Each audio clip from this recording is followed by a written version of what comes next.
Hello, hello, hello, YouTube world.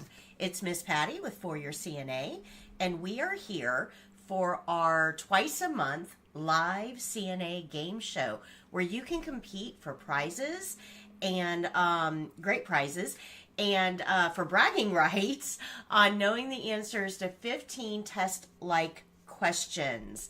So when you come in, just give me a hello. Let me know that you're here. And we'll get started. So go ahead and tell me hi in the chat. Let me know that you're here. Hi, Leica. Hi, Kayleen. Good morning. Good morning. Okay. Looks like we got quite a few joining. Good morning. How is everybody today? I hope you guys are all having a fantastic day. I cannot believe it's already April. Isn't that crazy? This year is just flying by for me. I hope you had a fantastic Easter, and I hope that the week ahead is wonderful for you as well. Good morning, Carla. Good morning, Rama. And hi, Kimberly. Hi, Tito and Tidy. Hi. I hope I'm not saying your screen names wrong. I'm not sure. All right, so let's get to today's topic. So today's topic is going to come from Prometric's test plan. So you can see it here. Is it here? No, here. You can see it here. This is going to be from section 1, which is the role of the nurse aide. But specifically, there are a couple of bullet points there that I wanted to focus on because these questions are often a surprise to students because a lot of students spend their time focused on medical terminology, anatomy and physiology, medical abbreviations, body systems, all that technical stuff. And these types of questions can often kind of throw you on the exam because you're not really expecting it. These are the types of questions you would see on the exam, though, especially under the role of the nurse aide. Now, we all know, everybody knows, that the role of the nurse aide is to follow the care plan and assist the nurse, right? We all know that. But there's a couple of things here that may not be obvious to you. Now, I wrote these questions on the easier side today, but there are still a couple that might kind of throw you. So take the time to really read the question and the answer choices before you answer, because some of them might be just a little bit tricky. So Tidy passed the exam on February 28th, so congratulations to you. Thank you so much for allowing us to be part of your journey into healthcare. All right, so if you guys are ready to start the quiz, give me a thumbs up or a yes in the chat. Let me know that you're ready to start. Go ahead and give me something in the chat letting me know that you're ready to start. All right, yes. All right, so you are competing for prizes. First place is the CNA card game. If you take first place in this competition, you will mail this out to you. Second place is the badge holder. And third place is a motivational keychain and bracelet, which I don't have with me right now. So first, second, and third place will get prizes. Okay, so we're going to get ready to get started here. We will be starting in about 60 seconds. So we're going to be starting in about 60 seconds. So limber up those fingers, get ready, and we'll get started here. So the way that this works is I'm going to read the question to you and the 4 answer choices. You will type into the chat 1, 2, 3, or 4, whichever answer you want to choose. Now, the system that I'm using will only accept your first answer. So if you try to change it later, it's not going to read it. It only accepts the first answer. And I have no control over how this program scores you, the order that it's received, because you're typing this into YouTube and then my program is reading it off of YouTube. So even though on your screen it may show that you answered before somebody else, remember that there's going to be a delay between you hitting submit and YouTube actually receiving that response. So keep that in mind. Here we go. Question 1. You are assigned to assist a patient with hand and nail care. They are wearing a ring. You should, 1, remove the ring and place it on the table. 2, remove the ring and put it safely in your pocket. 3, notify the family that jewelry is not allowed. or 4, wash around and under the ring. So go ahead and type in your answers, 1, 2, 3, or 4. Which choice do you want to select? You're assigned to assist a resident with hand and nail care. They're wearing a ring. You should, 1, remove the ring and place it on the table. 2, remove the ring and put it safely in your pocket. 3, notify the family that jewelry is not allowed. Or 4, wash around or and under the ring. Go ahead and type in your answers. We've got 5 seconds left. And the correct answer is number 4. Correct. You don't want to remove the ring and place it on the table because when you're cleaning up, that ring can accidentally get disposed of, put in dirty laundry. There's a lot of things that can happen to that ring. We never ever put patient jewelry in our pocket. That can be misconstrued. And notifying the family that jewelry is not allowed, that's not your call. And in fact, it's unethical to tell patients they can't wear their wedding rings or things like that. So if a patient has a ring on, washing around it and under it is the right answer here. So we have to be really careful not to put our patients' possessions in jeopardy, and we never want them to feel like we're stealing from them. So it looks like Adetwam came in first, followed by VG, Tidy, Kimberly, and Salamawit. Very good job. Very good. Oh, Marie says there's a problem with the live. Are you guys getting a problem? Is there a problem? Let me know. Question number 2. A patient insists on giving you a $20 gift card for your birthday and won't take no for an answer. You should, 1, not tell anyone to prevent jealousy. 2, tell your supervisor of the gift. 3, refuse the gift rudely so it's not offered again. Or 4, spend the money on gifts for the patient. So if a patient insists on giving you a $20 gift card for your birthday and won't take no for an answer, you should, 1, not tell anyone. 2, tell your supervisor. 3, refuse it rudely. Or 4, spend the money on gifts for the patient. What do you guys think? Go ahead and type in your final answer. You've got about 10 seconds left. Marie, I'm so sorry that you're having trouble. You might want to come out and back in because others are saying that there's no problem. So it might be your internet connection. All right, the correct answer here is to tell the supervisor. Most of you guys got this one right. Absolutely. And this can cause some staff problems. If you get a $20 gift card, but your coworker doesn't, they might feel very unsettled with that, and that shows favoritism, and then they may start treating the patient less than they should. So you have to be careful about accepting gifts from patients because it can cause what we call staff splitting. It's not ethical. The other thing is that we are being paid to do a job. We don't accept tips. That's just not really what we're supposed to be doing. So telling your supervisor is always the right answer there so that you can get feedback on what you should do. Looks like Carla came in first, followed by Salamawit, VG, and Kayleen. Good job, guys. Good job. That is a question that you might find on the state exam. So question number 3, you overhear a coworker borrowing money from a patient. You would, 1, offer to keep quiet for half the money. 2, tell the patient that's against company policy. 3, notify your supervisor. Or 4, ask the patient to help you out too. So what do you want to do here? You overhear a coworker borrowing money from a patient. You would, 1, offer to keep quiet for half the money. 2, tell the patient that's against company policy. 3, notify your supervisor. Or 4, ask the patient to help you out too. So what do you guys want to do here? So you got about 10 seconds left. Go ahead and lock in your final answer. Go ahead and lock in your final answer. Yeah, this is a tricky one, isn't it? Okay, the right answer here, of course, is number 3. We're going to notify our supervisor. We're not going to get involved in this, and I know that this feels like snitching. I get it. I do understand that, but here's the problem. If we have a dependent patient and a coworker, and the coworker is asking that dependent patient for money, there is not an equal dynamic there. That patient may not feel comfortable saying no, feeling like they may be retaliated against. So this is actually an extortion situation.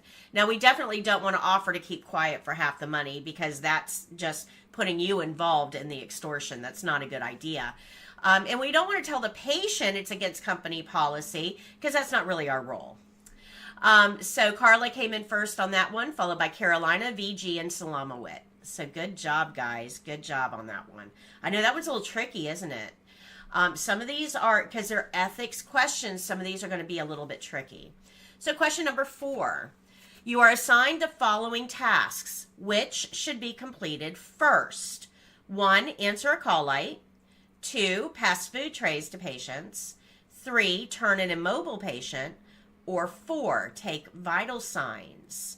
So you're assigned the following tasks, which should be completed first. 1, answer a call light. 2, pass trays to patients. 3, turn an immobile patient. Or 4, take vital signs. This is a prioritization question, and you will probably have one of these on the state exam. It may not be exactly like this, but they're going to give you 4 tasks in which you should be ask which one you should complete first.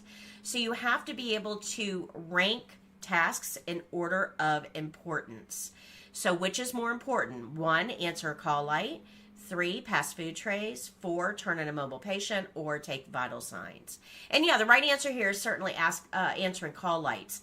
Now here's the danger, guys. When you start working, 99% of those call lights are going to be for things that aren't emergencies. Can I have a cup of water? Can you take me to the bathroom? I need a blanket. Can you close the curtain? I'm trying to sleep. Those types of things. And we tend to start to think that all call lights are non-emergencies, but that's not the case. Remember, those call lights are really there to notify us of emergencies. So answering a call light will always, always, always take precedent. So if that's an answer on the state exam, it will be the right one. So it looks like Carla came in first, followed by Josephine, Kimberly, VG, and Salamawit. Good job. I think all of you guys got that one right. Good job. Awesome. Okay, we're going to move on to question number 5. Are you ready? Your unit has a specific color of scrubs. You forgot to do laundry and do not have the right uniform for your shift. You should, 1, wear a different color uniform. 2, notify your supervisor. 3, re-wear a dirty uniform. Or 4, call in sick. So you forgot to do laundry. You don't have the right uniform. What should you do? 1, wear a different color. 2, notify your supervisor. 3, re-wear a dirty uniform. Or 4, call in sick. So go ahead and lock in your final answers. You got about 20 seconds left. Yeah, I couldn't stump you with this one. You guys all got this one. Good job. Good job. All right, for those of you who are still waiting to weigh in, you've got 10 seconds. Go ahead and lock in your final answer. And the right answer here, of course, is, you guys all got this one right, number 2. We're going to notify our supervisor. Absolutely. You don't want to wear a different color uniform. That is not your uniform. You don't want to re-wear something dirty, because that's cross-contamination. And we don't want to call in sick because we forgot to do laundry. We have to take personal responsibility here. So notifying your supervisor, letting them know the situation, asking for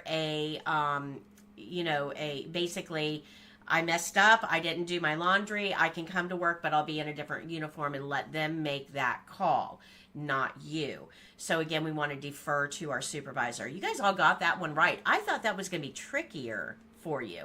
Look how smart you are. Good job. Awesome job, guys. Okay, question number 6. Oh, I'm sorry. Carla came in first, followed by Rude, VG, Josephine, and Carolina. Good job. Good job. I've got a brand new puppy, guys, and he's biting my toes. Here, let me get my puppy. He'll help me with this question. Okay, you learn to do a skill a specific way, but a coworker shows you a better way. You should, 1, consult the policy and procedure manual for direction. 2, only do things the way you were taught in school. 3, listen to the more experienced CNA. Or 4, use whichever method you want. So you learn to do a skill a specific way, but a coworker shows you a better way. You should, 1, consult the policy and procedure manual for direction. 2, only do things the way you were taught in school. 3, listen to the more experienced CNA. Or 4, use whichever method you want. Go ahead and lock in your final answer. Isn't he cute? His name is Jet. Say hi, Jet. Hi. Yeah, quit biting my toes. Okay, there you go. All right, so what do you guys think? Go ahead and lock in your final answer. Yeah, this one's a little trickier. Yeah, we're going to consult the policy and procedure manual. Now, some of you tried to pick number 2, and let me explain why that's wrong. Just because an instructor showed you a way of doing something doesn't mean that that's the way the facility wants it done. So that's where the policy and procedure manual is going to come in. And the policy and procedure manual is the contract between you and the facility. They tell you how they want it done, and you agree to do it that way. So even though you may have been taught something in school, it may or may not be the way the facility wants it done. So in this case, the coworker might be right, possibly. They also might be wrong, and the only way to find out is to consult that policy and procedure manual. So Carla came in first, followed by Salamawit, Carolina, Helen, and Akimi. I'm sorry. Oh, thanks, Shay Shay. Yeah, I think he's adorable too, but he kept me up all night. All right, question number 7. A patient has been pacing and appears agitated. He pulls away aggressively as you touch him. You should, 1, tell him to stop being difficult. 2, grip him harder so he knows you're in control. 3, step back and look for triggers. Or 4, notify the staff that he needs to be restrained immediately. So a patient has been pacing and appears agitated. He pulls away aggressively as you touch him. You should, 1, tell him to stop being difficult. 2, grip him harder so he knows you're in control. 3, step back and look for triggers. Or 4, notify the staff that he needs to be restrained immediately. You guys are kind of split on this answer. Yeah, you guys are kind of split on this answer. So you got about 10 seconds left. Go ahead and lock in your final answers. And the right answer here is number 3. Yeah, you're going to step back and look for triggers. Absolutely. Maybe there is something, maybe his clothes aren't fitting properly. Maybe he's hungry. Maybe he's too hot. We want to look for triggers. Now, a lot of you picked number 4, notify the staff that he needs to be restrained immediately. Let me explain something about this. Yes, he may if he escalates, but that is not our first step. Okay, it's never the first step. The first step is take a step back and look for triggers. Can we solve this problem without restraints? And here's why. If you are upset or mad and somebody comes at you to restrain you, are you just going to say, oh, okay, no problem, I'll be nice and calm? No, you're going to escalate. So restraining often escalates the situation. So first place is Rude, followed by VG, Carolina, and I couldn't read that fast. Okay, here we go. Question number 8, halfway done. You're running a fever, but you're out of PTO time and can't afford the day off. When would you notify the supervisor? 1, at least 8 hours before your shift. 2, as you report for your shift. 3, at the end of your shift. Or 4, only when confronted.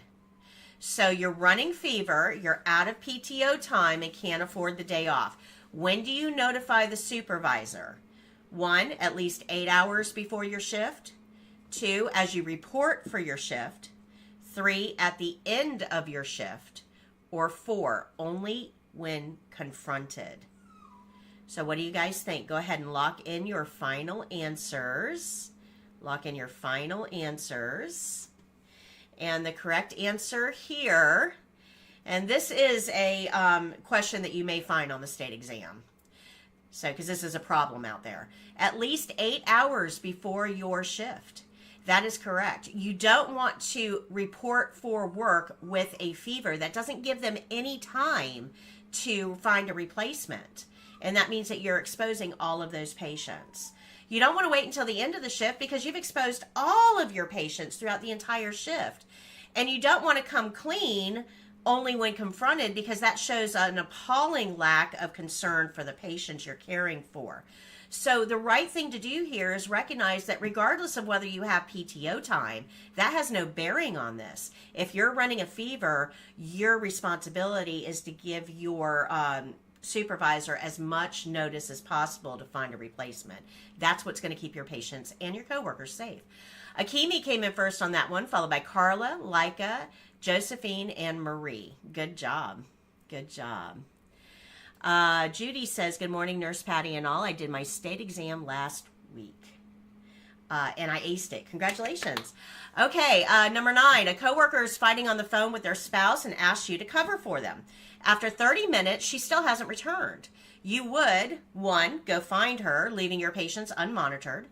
2, complain loudly at the nurse's station. 3, clock her out since she didn't return.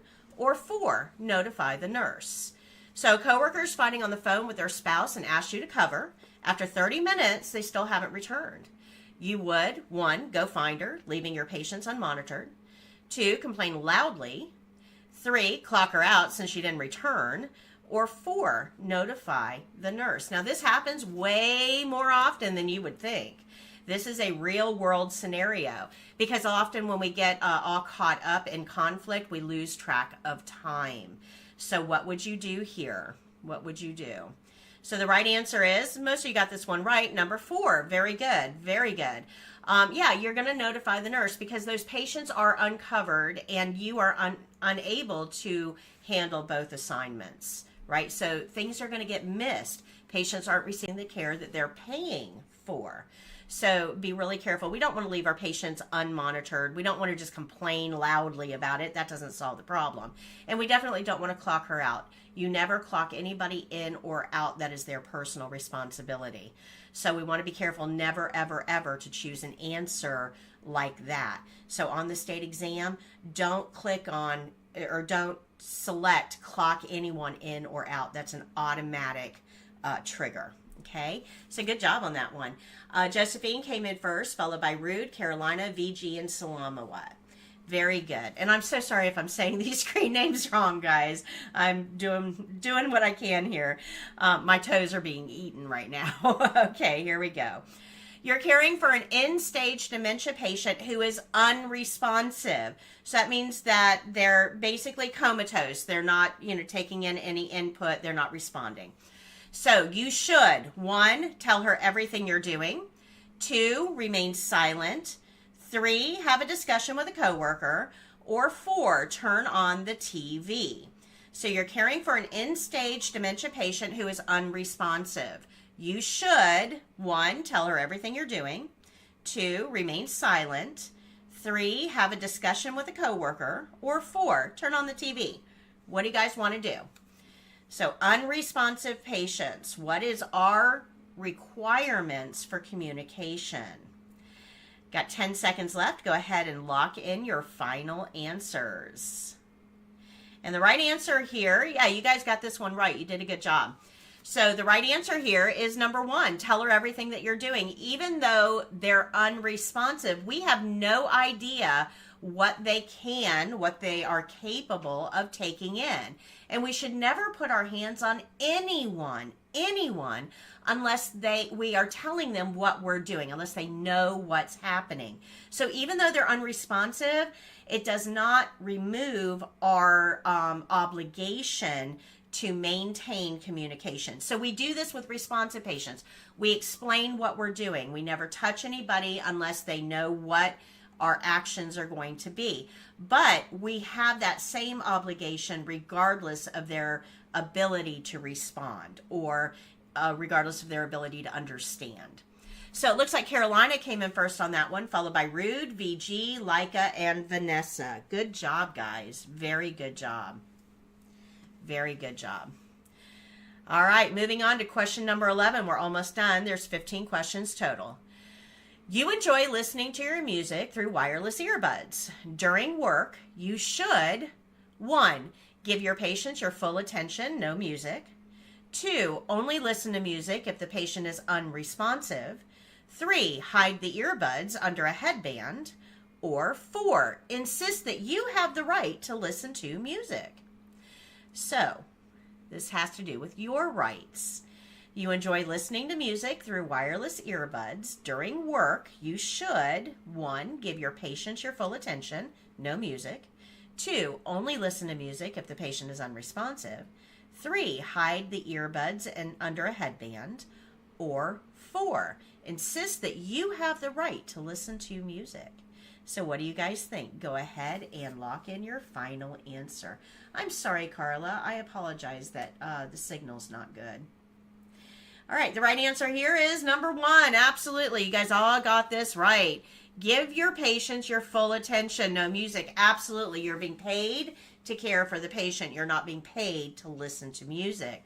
So that answer number 4 was there to throw you off. Okay. Unfortunately, we're seeing way more of number 3, guys. We see a lot of caregivers in clinical settings that are hiding earbuds under headbands so that they can continue to listen to their music or whatever they're listening to. That's not why you are there. You are there to perform care, but you're also there to communicate with patients. So you listening to music and taking care of your own entertainment needs is doing nothing for the patient. So Carolina came in first on that one, followed by Rude, Josephine, VG, and Tidy. Very good. Good job. Good job. Question number 12 coming up. Question number 12 coming up. You frequently notice other patients' personal items in a dementia patient's room. You would 1. Scold the patient for stealing. 2. Return the items to their rightful owners. 3. Tell the dementia patient to apologize to the others.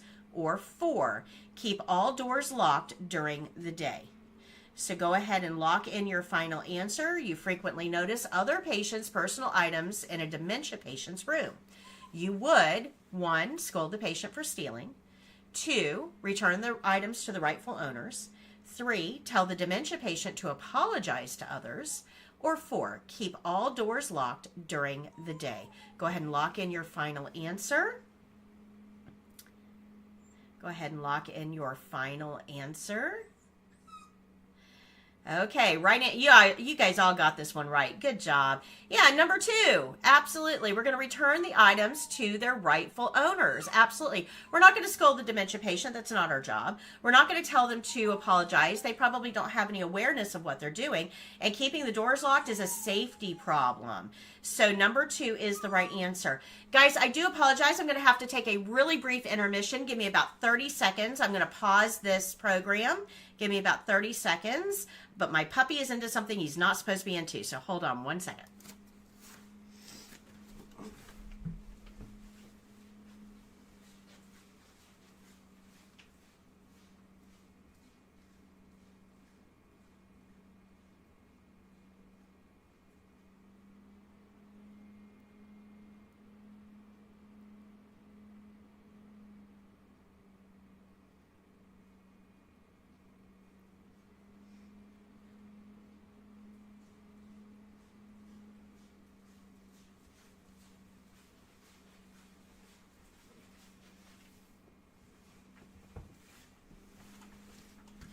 Okay, guys, sorry about that. I apologize. Puppy problems. Puppy problems. So yes, here we want to make sure that we return the items to their rightful owners. And this happens a lot in dementia units, a lot. Patients will often take things that don't belong to them and they hoard. So just return them to their rightful owners. All right, looks like Josephine came in first, followed by Rude, Carolina, VG, and Carla. Good job, guys. Very good. Moving on to question number 13. Here we go. Question 13.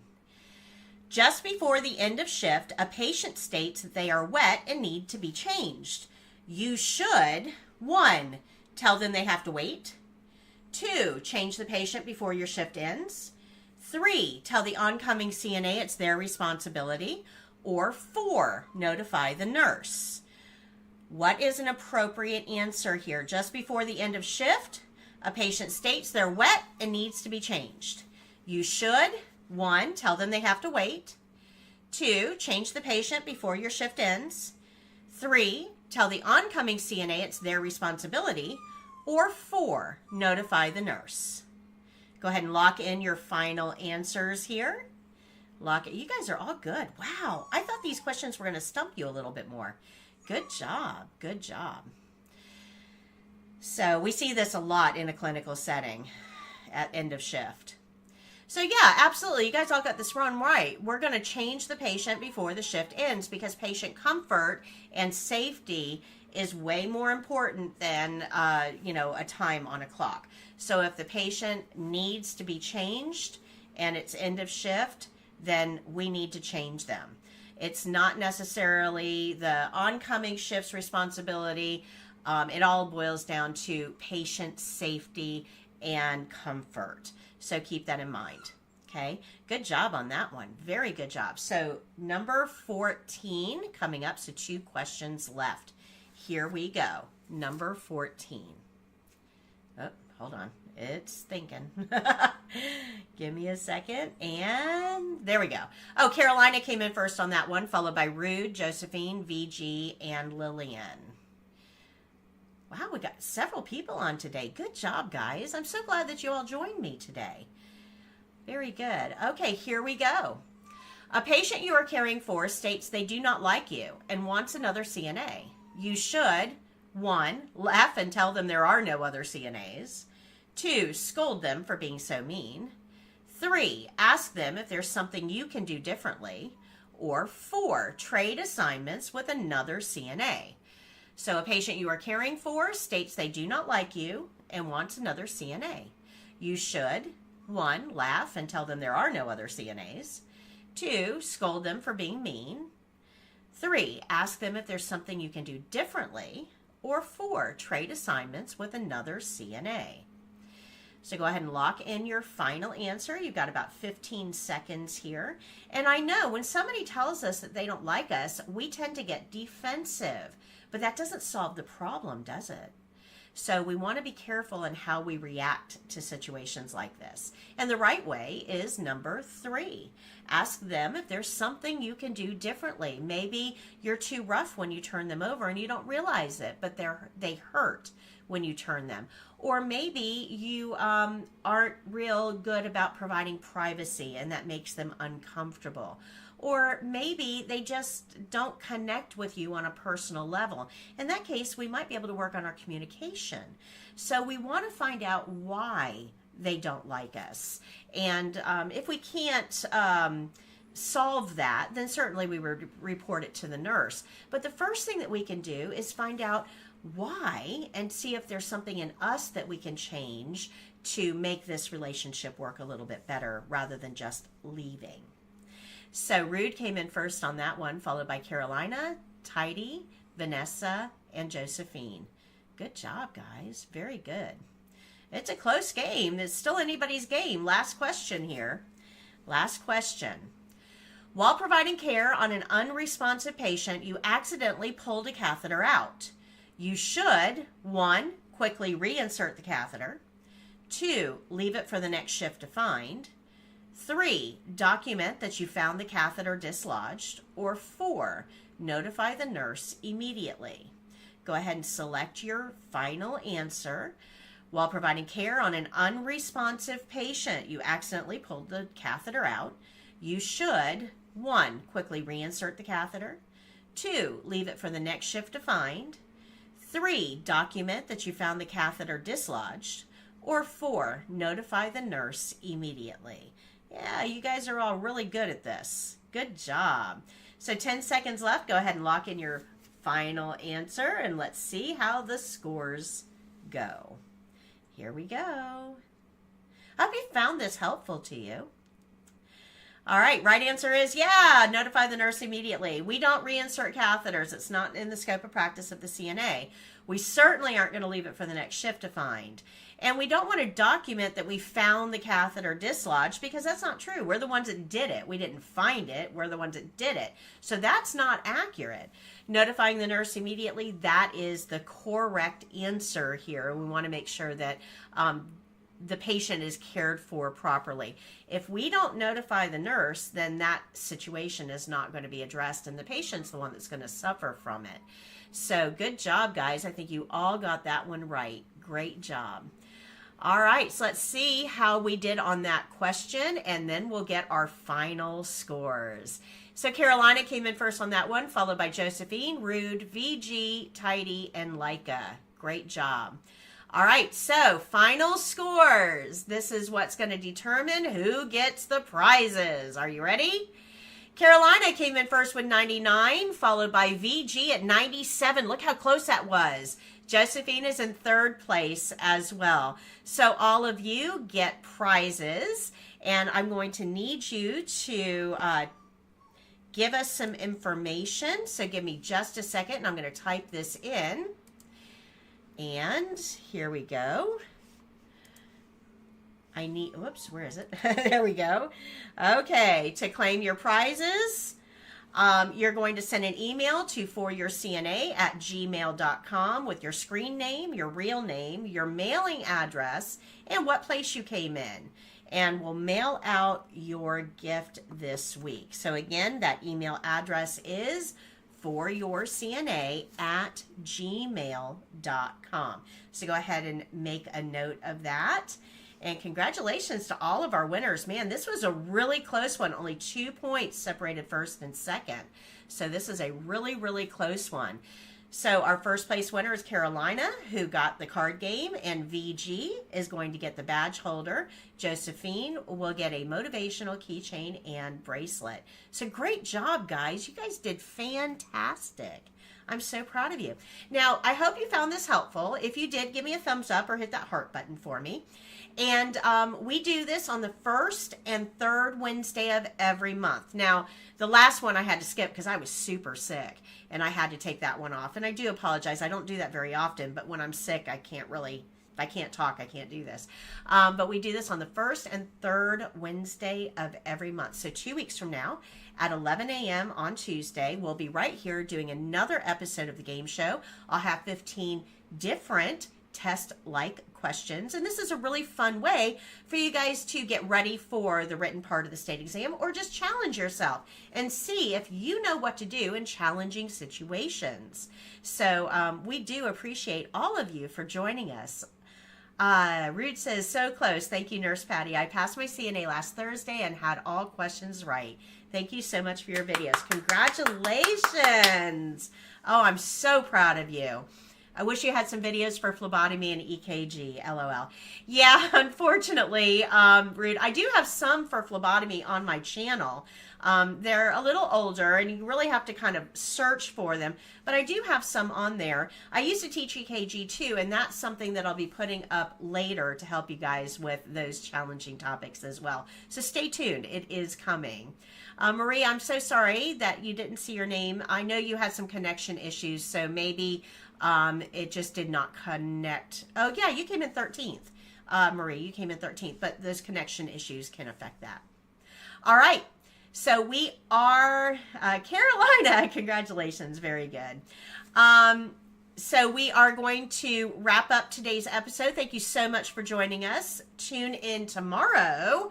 I'll be live in my classroom, and we're going to be covering a lot of really good topics. So make sure you tune in tomorrow to our live classroom session. We'll be doing this again in 2 weeks.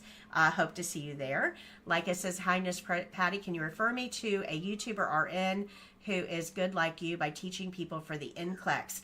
Like I'm getting this question a lot. I have not done any research, so I don't really know who to recommend at this point.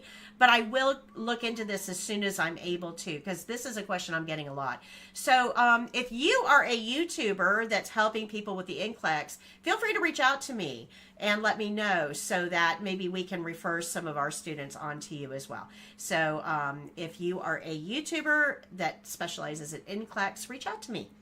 All right, guys, I'm going to go ahead and sign off for today. I hope you have a fantastic Tuesday. Thank you so much for including us in your journey, and we will see you on our next episode.